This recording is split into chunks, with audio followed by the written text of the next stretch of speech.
2017 is the year that marked the 70th anniversary of Ferrari.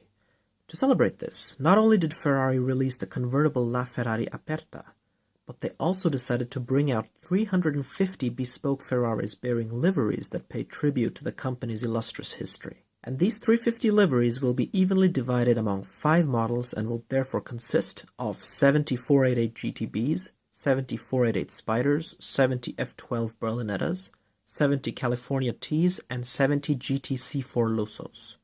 Did I mention this is Ferrari's 70th anniversary? The first of these Ferraris bearing the unique and bespoke liveries were shown off at the 2016 Paris Motor Show. For instance, we have the Green Jewel, a 488 Spider which bears the bright metallic green paintwork of the David Piper Racing 365 P2, which won at the 9 Hours of Kyalami, South Africa in 1965 and 1966. Bburago has released a version of this, but for whatever reason, they made it a coupé instead of a roadster. Then we have the Sterling, represented by an F12 Berlinetta, which pays tribute to the 250 GT Berlinetta SWB that Sterling Moss drove to victory in the 1961 Tourist Trophy. But the car I want to review today is the centerpiece of it all, the Ferrari 488 Schumacher in scale 118 made by Bburago. Now, before we begin, I thought I'd show you guys the car in its box, and the reason why I want to do that is because this is a special Bburago box rather than their normal Race and Play Ferrari boxes. As you can see, it says Limited Edition 70th Anniversary Collection with the Italian flag in the middle. At the center it says 488 GTB. Over here to the left, Bburago. There's scale 118. And at the right you have the Ferrari Prancing Horse badge. And here's a look at the back of the box. You can see all 4 models of the first wave of the 70th Anniversary Collection listed here, 2 of them being Ferrari California Ts and the other 2 being 488 GTBs. The special event is explained in 5 different languages, so let's take a look at the English one. It says here 2017 marks the 70th anniversary for Ferrari. As part of the activities for this occasion, Ferrari has selected 70 exclusive livery designs, celebrating the brand's history, and applied them to 5 current Grand Tourer models. This limited edition range from Bburago replicates many of these iconic designs so that fans can collect the past blended with the Ferrari icons of tomorrow. The Ferrari 488 GTB, the Schumacher livery, is based on, well, the title says it all, the F2003 GA single-seater Formula One race car that claimed victory in both the F1 Drivers' and Constructors' World Championships in 2003 and was driven by the one and only Michael Schumacher. During that season, Schumacher put no less than 6 Grand Prix victories to his name. Sadly, we all know in what condition Schumi is in today, so I find it great that Ferrari is paying tribute to the time when he was world champion and Sebastian Vettel was still a 16-year-old school kid at the Starkenburg Gymnasium in Heppenheim. The Ferrari 488 GTB, with the GTB standing for Gran Turismo Berlinetta, is the successor to the 458 Italia, which was produced from 2009 to 2015. The 488 Schumacher livery begins with a white front splitter at the front of the vehicle, compared to a red one on the regular 488 GTB. The air intakes up front are divided by 2 red slats, which remind us a little bit of the look of the LaFerrari. Here's a look at the front grille. As you can see, it is not perforated, but you cannot expect this from $45 Bburagos, but I don't really have a problem with this. What I do like, however, is that Bburago has implemented parking sensors up front. Right up here we have the yellow Prancing Horse badge, which is printed on the car. And now let's move on to the headlights. Bburago has replicated these headlights very nicely. You can see the vertically aligned DRLs, and every single one of them has silver paint on it, as well as small black, I guess you can call this LEDs. And moving further down, we have the main bulb. And this one also looks very nice. There are no pegs here whatsoever, although technically speaking there are pegs, but they are over here. Like right up there, and I guess up here, so they don't get in the way. Otherwise the headlights look top-notch, and here's a look at the other one. Also done very nicely.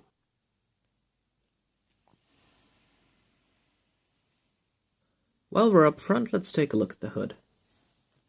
The hood opens like this. The trunk space inside is actually a little bit larger than I expected compared to the 458 Italia, but since this is a Bburago budget model, there's not much going on in here in terms of carpeting or anything like that. However, I'm happy with the size of it. Moving on to the side sleek profile of the car, here's where you get a better look at the Schumacher livery. You can see the Italian flag at the front, and the skirts of the car are black with a white paint strip stretching from the front all the way to the back. Perhaps the first thing you'll notice is that the side view mirrors are glowing. For some reason, Bburago has made the side view mirrors on this car out of plastic compared to the die-cast metal door. So this is the reason why when it is sunny outside, the light goes through these and basically makes them glow, which I think is a terrible decision by Bburago because in the past, all their models have had die-cast metal side view mirrors.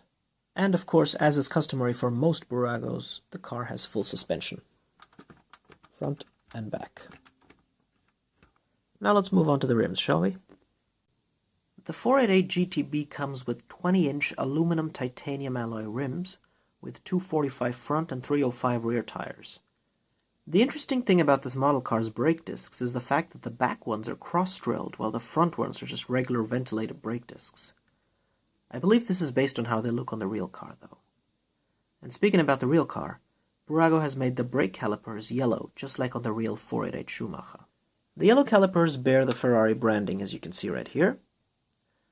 And of course we have the cavallino rampante, the prancing horse, in the middle of the rims. The Scuderia shields are emblazoned on both sides atop the front fenders.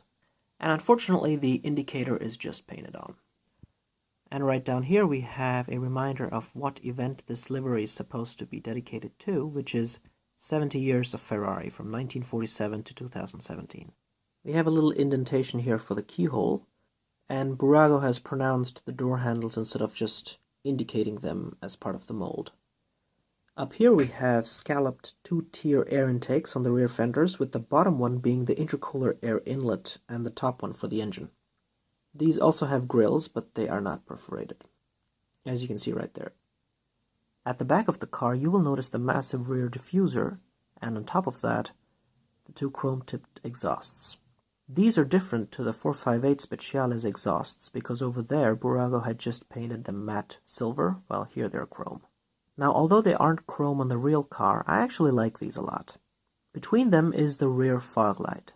Now, this is actually the fog light cover, because the fog light is behind the grille, but Bburago did not color that on this model, just like on the regular 488. But you can solve this problem yourself by just applying some silver paint to the 12 holes behind the grille and then rub off the excess paint off the grille. You can see how they have done this on the Signature Edition. I wish they had done this on this car as well, but for some reason the Schumacher Edition got the race and play treatment, I guess. Now let's move on to the taillights. These are actually quite good in quality, but what Bburago did not realize about the 488 for some reason is that the center part of the taillight is supposed to be black, as in smoked, like you can see here on the real 488 GTB. But Bburago, not just for this 488 GTB and also the Schumacher edition, but even for their 488 Signature Edition, they left the center part of this taillight in silver, which makes little sense to me. Of course, you can again do this yourself by just taking a black marker and painting the center part, but it might ruin the look of the taillights, which is the reason why I haven't done that. In the middle you can see the prancing horse in silver.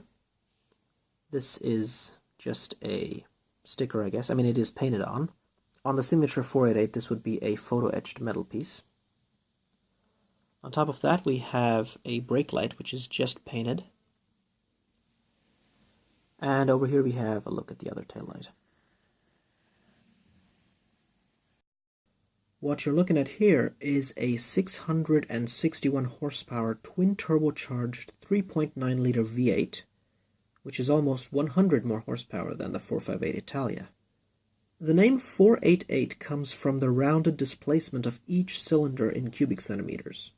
So if you multiply that by 8, since this supercar has a V8 and therefore 8 cylinders in total, you'll get 3,902 cc or 3.9 liters. Compare that to the Ferrari 458's 4.5-liter naturally aspirated V8 delivering 562 horsepower, and you'll realize what kind of a difference forced induction makes. The 488's engine is not only smaller, but delivers 99 more horsepower than its predecessor. However, what's intriguing is that the 458 Italia's top speed lies at 338 km per hour, while the 488 GTB can only go up to 331 km per hour. But the 488 still wins with faster acceleration, going from 0 to 100 km per hour in just under 3 seconds, the quarter mile in 10.4 seconds, and the rev counter going up to 8,000 RPM. Bburago has done a solid job on this engine. The first thing that comes to my mind is just how awesome this carbon fiber work here looks like. I mean, just look at that. You can see like the pattern and everything, and the individual rails for the exhaust fans and stuff like that. Both engine blocks are kept in Rosso Corsa red, just like the rest of the vehicle, and we have raised Ferrari lettering.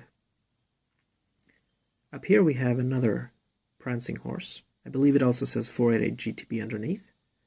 And of course we have the Ferrari lettering here. But what surprises me is the depth of this engine. I think Bburago did a solid job here. You can see all the individual wires. It just gives everything that much more realism. Now compare that to Maisto's, where most of the time the engines just feel like one big piece of plastic that is painted. But over here you really have that depth. The engine cover is a little bit difficult to open because it sits very flush, so I'll just close it right now. And you can see that. At the left and the right we have what looks like perforation, but I think that this is just a kind of a sticker. But it looks very realistic.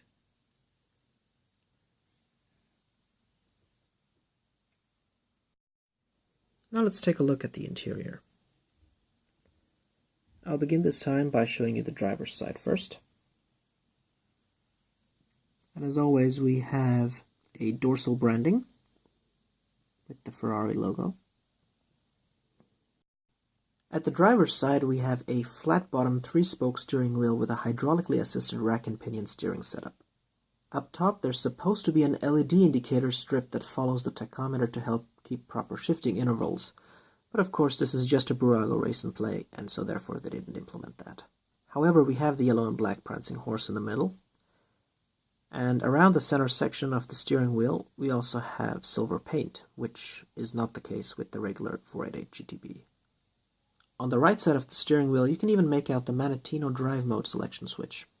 The rev counter at the instrument panel has the depth to it, which is nice, and at the bottom you can see the floor pedals, but they are kept in black. Here's a look at the passenger side. The paddle shifters as well as the trim on the air vents on the dashboard are supposed to be yellow, as you can see right here in a pic of the real 488 Schumacher's interior. Unfortunately, Bburago kept them in silver just like on the race and play 488 GTB. The only difference is the seats, which they painted to match those of the Schumacher in a light brown color. The seats of course look nice, and they even have the Ferrari prancing horse on the headrests. I'll give you another look at that 7-speed dual-clutch F1 gearbox transmission. You can see the reverse, auto, and launch control buttons in the middle, but they're just indicated. And here's what the engine sounds like.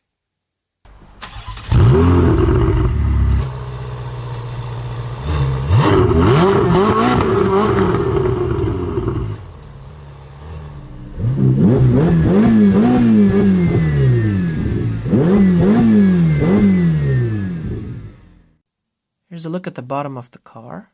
You can see that it says Bburago Ferrari 488 GTB, scale 118, produced under license of Ferrari Spa. And although there's not much to see here, Bburago has replicated these downforce generating fins properly. I believe there's a Ferrari video out there on YouTube which shows you exactly how these work on the 488 GTB. So that's pretty cool. And again, you can see the carbon fiber detailing here. Tires are also nice. And that's pretty much it. So, all things considered, is this car worth the money?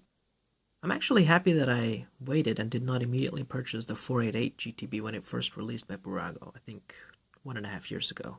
This car, in my opinion, is a better looking version of that because it comes with the tan seats, it has a nice little livery, it has the 2 white stripes on the roof, which I love. And in terms of price, this car usually retails for 45 euros, while the original 488 GTB can be found between 35 and 40. So it's not really that much extra. Of course, I'm a little sad about the fact that they did not make a signature version of this car with the closed windows and everything. But on the other hand, I don't think they will, because this is just one of many 70th anniversary special livery editions, and if they made a signature version of this one, they should make a signature version of all the other ones as well, so I don't think that's going to happen. All in all, though, the only thing that I am disappointed about are the plastic side view mirrors, which, by the way, wobble a little bit and are one of the easiest things to break with this car. So good thing I'm a collector and not like, a small child that might break this on the next day. That being said, I hope that my review helped you guys in your decision. I hope it was informative. And can you do me a favor? You see that little subscribe button down there? I want you to click it and become part of the Imperial Diecast family.